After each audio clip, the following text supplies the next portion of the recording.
মধ্যপ্রাচ্যের উত্তপ্ত মাটিতে আবারও রক্ত ঝরল, আর সেই রক্ত যেন নতুন করে আগুন জ্বালিয়ে দিল ক্ষমতার করিডোরে। ইরানের প্রভাবশালী রাজনীতিক আলী লারিজানির হত্যাকাণ্ড ঘিরে শুরু হয়েছে নতুন উত্তেজনা।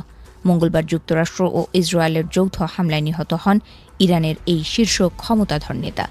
এই ঘটনায় তীব্র প্রতিক্রিয়া জানিয়ে ইরানের সর্বোচ্চ নেতা মুজতবা খামেনি স্পষ্ট ভাষায় হুঁশিয়ারি দিয়েছেন। তিনি বলেছেন, রক্তের প্রতিটি ফোঁটার মূল্য দিতে হবে।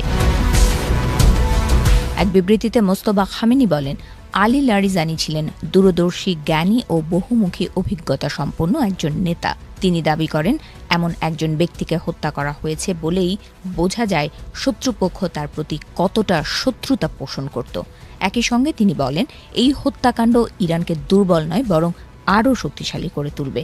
খামেনি আরও হুঁশিয়ারি দিয়ে বলেন, ইসলামী ব্যবস্থার গাছের গোড়ায় যে রক্ত ঝরেছে তা এই ব্যবস্থাকে আরও মজবুত করবে, আর যারা এই হত্যার সঙ্গে জড়িত তাদের খুব শিগগিরই এর মূল্য দিতে হবে। আলী লারিজানির মৃত্যু শুধু একটি ব্যক্তিগত ক্ষতি নয়, বরং ইরানের রাজনৈতিক কাঠামোর জন্য একটি বড় ধাক্কা। দীর্ঘদিন ধরে তিনি দেশটির ক্ষমতার কেন্দ্রবিন্দুতে ছিলেন এবং গুরুত্বপূর্ণ সিদ্ধান্ত গ্রহণে বড় ভূমিকা পালন করতেন। বিশেষ করে ইরানের পারমাণবিক কর্মসূচি নিয়ে পশ্চিমা বিশ্বের সঙ্গে যখন উত্তেজনা চরমে ওঠে, তখন লারিজানি ছিলেন প্রধান আলোচক। 2005 সালে জাতীয় নিরাপত্তা প্রধান হিসেবে দায়িত্ব নিয়ে তিনি আন্তর্জাতিক কূটনীতিতে গুরুত্বপূর্ণ ভূমিকা রাখেন। রাজনৈতিক বিশ্লেষকদের মতে, লারিজানি বর্তমান সর্বোচ্চ নেতা মুজতবা খামেনির উত্তরাধিকার প্রশ্নে ভিন্ন মত পোষণ করতেন।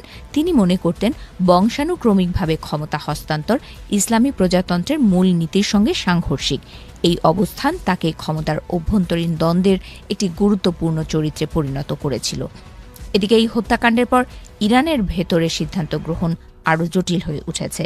ক্ষমতার ভারসাম্য নড়বড়ে হয়ে পড়ায় দেশটি এখন কৌশলগতভাবে সীমিত বিকল্পের মুখোমুখি।